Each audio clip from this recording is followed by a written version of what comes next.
Once the largest amateur film and video society in the Southern Hemisphere, the Queensland Amateur Cine Society would attract almost 400 followers to its regular screenings of member films. The Queensland Amateur Cine Society formed over 80 years ago in 1937. In those days, the ownership of a cine camera, usually 16mm like this Bolex H16 reflex, was strictly for the well-off, senior public servants and business leaders. However, it wasn't unusual for every owner to be surrounded by a dozen or so enthusiastic supporters, the crew. The QACS continued its large membership until the Second World War, when for obvious reasons its primarily male membership were diverted to other responsibilities. However, its membership was again resurrected in the late 1940s and continued to grow through until the mid-1970s, this time with a huge increase in knowledge and experience from returned servicemen. This period saw the advent of the video format, and in a sense made the hobby reachable by the burgeoning middle class. In turn, this societal change attracted politicians, business people and serious hobbyists. It also witnessed a change of name, from Queensland Amateur Cine Society, QACS, to Queensland Movie Makers, QMM. From the 1970s through until the early part of the 21st century, around 2010, members of QMM have mirrored many aspects of the television industry, making documentaries, dramas, comedy, and many other variety of film and video, including the evergreen family genre. In fact, countries like Australia have a wealth of social and family video records as good as, if not better than that of most countries. This video is one of a series available for visitors to the Beenleigh Historical Society. Other DVDs include specific programs or films made over the years by QMM members. A list of titles is available from local guides and are available for viewing on request. Queensland Movie Makers thank the Beenleigh Historical Society for displaying this wonderful piece of history and acknowledge Don and Faye Finlay, life members of QMM, for their amazing donation. In 2015, Australia commemorated the centenary of the beginning of World War I, and in particular the diggers who fought at Gallipoli and on the Western Front. John Westwood, principal of Red Gum Television Productions and then president of Queensland Movie Makers, secured a Commonwealth grant to record a documentary depicting the engagement of school students in local commemorative activities for historical and archival record. QMM members made a huge contribution to the production, and as a result, the documentary enjoyed wide distribution throughout Queensland. Narrated by Dr. David Smith, a Melbourne-based professional colleague with years of experience in factual films, Anzac, the Centenary project, has secured a place in Australia's National Archives. Sit down and enjoy Anzac, the Centenary project, an insight into movie club membership and the benefits of belonging.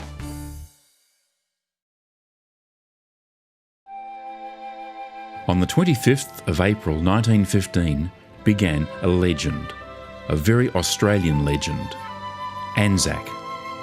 That legend has not only survived but grown over the past 100 years, but there is now a challenge. Those young men and women who created the legend have passed on. None survive. Over the years there have been many stories, even myths, created about our Anzacs. From those stories, a legend emerged which has been carried forward through the many wars and conflicts that followed. Just how do you perpetuate a legend? That's what we're going to find out.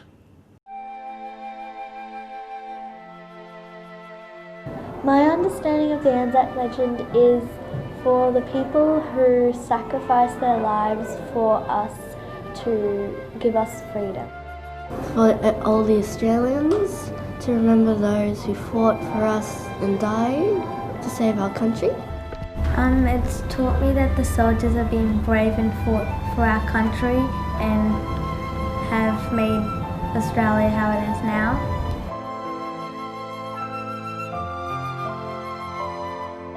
I feel very grateful towards them because they've gone out and they've fought for our country to give us peace and to have Australia the way it is now.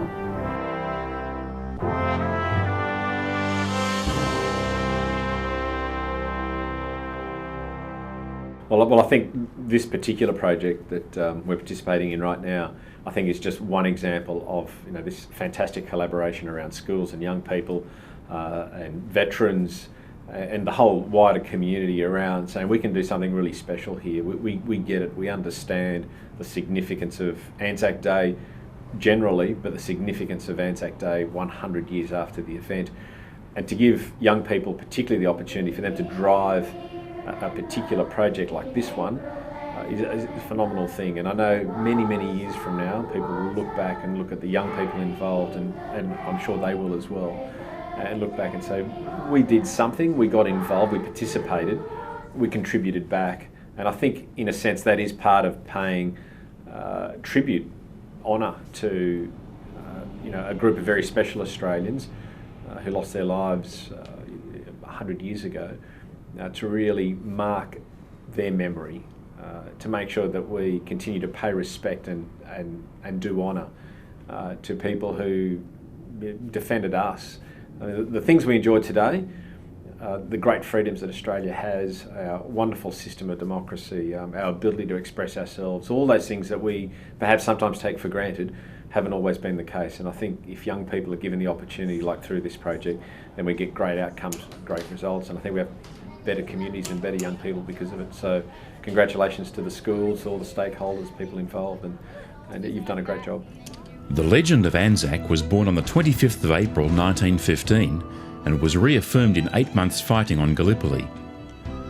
Although there was no military victory, the Australians displayed great courage, endurance, initiative, discipline and mateship. Such qualities came to be seen as the Anzac spirit.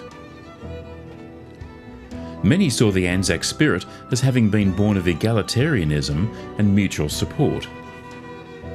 According to the stereotype, the Anzac rejected unnecessary restrictions, possessed a sardonic sense of humour, was contemptuous of danger, and proved himself the equal of anyone on the battlefield. Australians still invoke the Anzac spirit in times of conflict, danger and hardship. A century has passed and the legend lives on. Michaela Crawley, a Year 12 student and Vice Captain at Centenary State High School, located in the western suburbs of Brisbane, explores the legitimacy of the legend to discover if her peers and other young people are likely to continue the Anzac celebration. In order to continue the Anzac legend for the youth of today and future generations, it is crucial for youth to be well informed of the sacrifices, courage and mateship the Anzacs and later war heroes exhibited in many international conflicts. We cannot appreciate the future if we do not appreciate what has gone before us. During the First War, the legend of Anzac became the proud possession of all in the AIF and most Australians. Since then, the anniversary of the 25th of April 1915 has been commemorated each year as Anzac Day.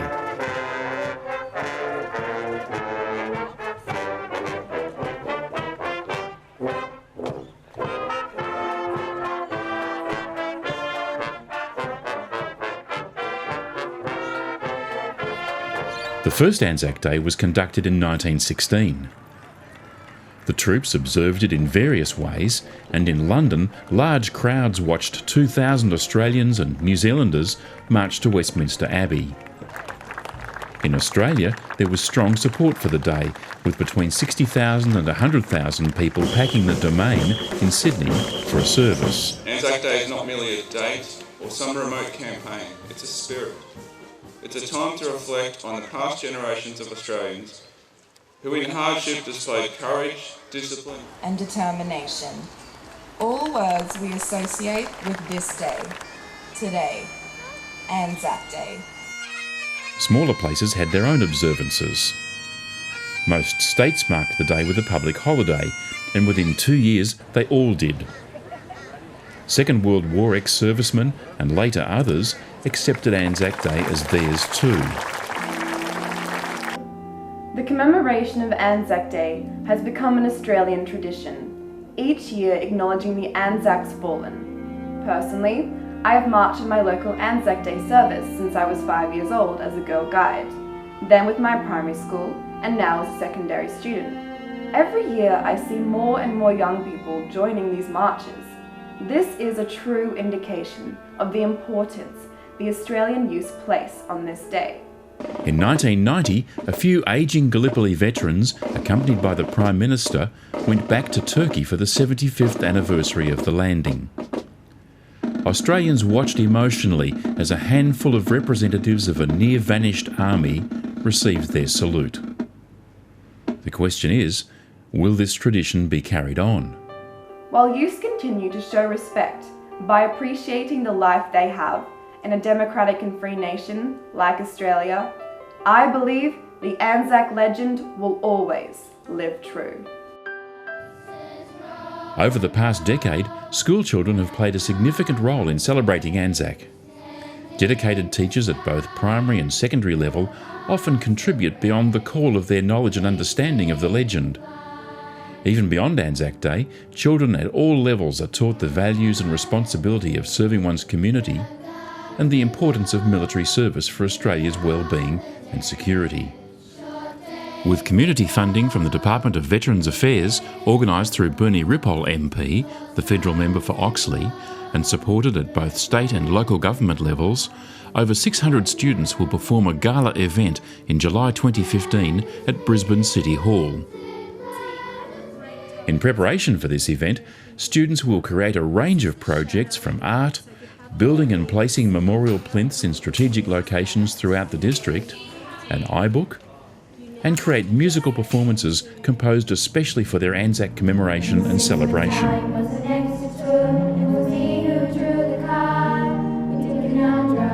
show water before we left. And towns were like the footpaths as we marched out to the quay. 100 years on, there are no longer any living survivors of the Gallipoli campaign, but the parades, services and rituals of Anzac Day have survived, and some have expanded. Large crowds now go to Gallipoli each year. The legend of Anzac remains relevant to many Australians. The word Anzac, however, has different meanings for different people, and so remains open to interpretation. As a history student, I take great interest in understanding and appreciating the sacrifices that many war veterans have given for my freedoms today. Our national curriculum in Australia values our Anzac legend, with many opportunities for students from primary to secondary school to show compassion and understanding of not only World War I, but the many international conflicts and peacekeeping arrangements the Australian Armed Forces have been part of. It is the relationship between the RSL and youth which will also assist with carrying this legend forward. Look, I think as Australia gains its identity, and I think we're continually gaining our identity, we must hang that identity on something.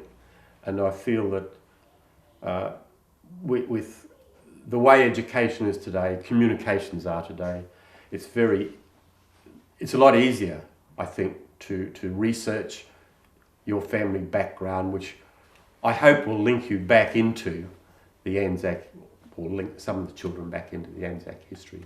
I think it will continue.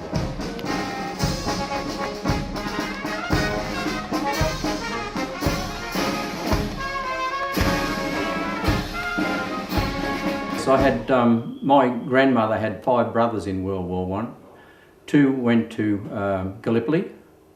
1 was initially wounded, went to Egypt and was returned back to Gallipoli. 1 was killed on the 9th of August, 1915, and the other one was killed the day after, in 1915. According to the research I've done, the battalion, 15th battalion they were in, was involved at that day, on a battle on Hill 971. And in that battle, which lasted a few days, the battalion lost 370 out of 720 men, plus 10 officers. And as far as the Anzac legend is a little bit, I believe, a little bit like a personal lifetime. You are, as a person,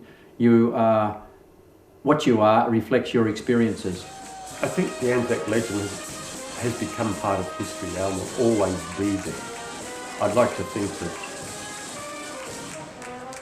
it's probably a bit like Captain Cook found in Australia. It becomes part of our learnings and our history. And that legend, through the association of people having been there, their relatives and grandparents and whatever, will probably have more impetus and an effect on continuing the Anzac legend. I would like to think that it will continue to stay within an education system, or the education system, where people learn a little bit about, our past traditions and what made this country what it is today. Over the past 100 years, politicians have played a significant role in perpetuating the Anzac legend. In Anzac's centenary year, both sides of federal politics made a generous contribution to both the memorial and community celebration. Inspired by this leadership, state and local representatives have also contributed. Educational institutions like schools and universities have a role in preserving the Anzac legend, as do politicians. Our current local community and school Anzac commemoration project has seen the support of all three levels of government, all showing their commitment of the project. Our current peacekeeping forces and active involvement in the Middle East demonstrate that our nation's leaders need to not only ensure our future is secure and safe, but to still preserve the legend and memory of those who sacrificed all that we enjoy today. The Anzac legend is something that needs to be passed on to future generations. We in Australia are very fortunate not to have had the civil wars and other conflicts that some countries have had. We've had a very peaceful time in existence, and we need to make sure that people understand, though, the values that we defend and the freedom that we enjoy has been paid for, though, with the blood of men and women in many different conflicts that might not seem relevant to us here in Australia, but they have played their part in protecting the freedom of the world and freedom of other countries that help us. And so those values need to be continued to be taught, reinforced, because they are really the building blocks that our whole society as Australia is built upon. For me, the Anzac legend, or the spirit of Anzac, is about the Australian and New Zealand soldiers who, in the face of adversity, showed great courage, mateship, discipline, initiative and endurance. And to me, that is the value that Australia holds and looks at towards our Anzacs.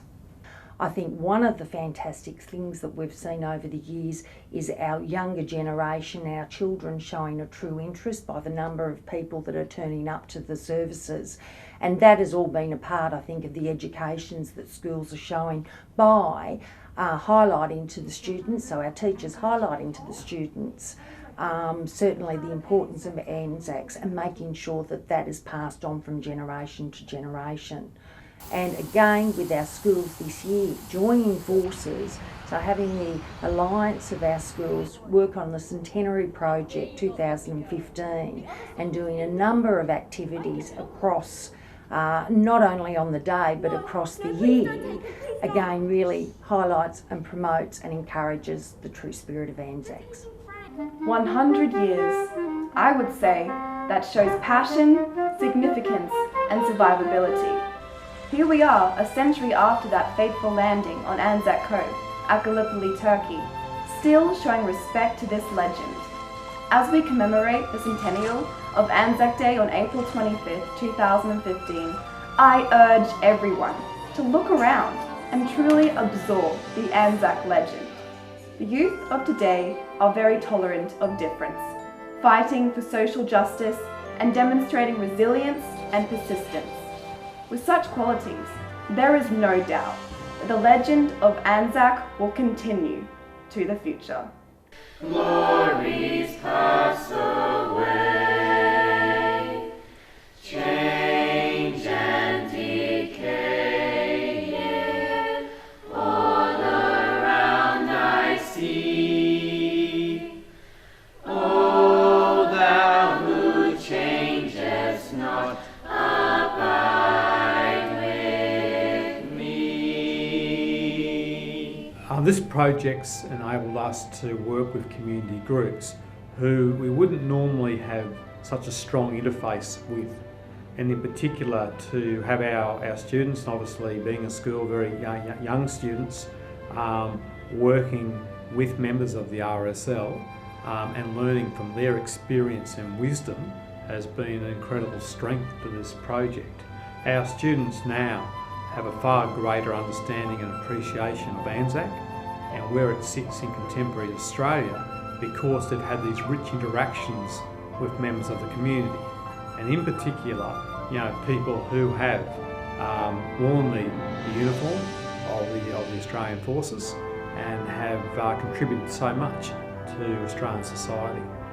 And our students certainly have been the chief beneficiaries of what has been a very worthwhile project.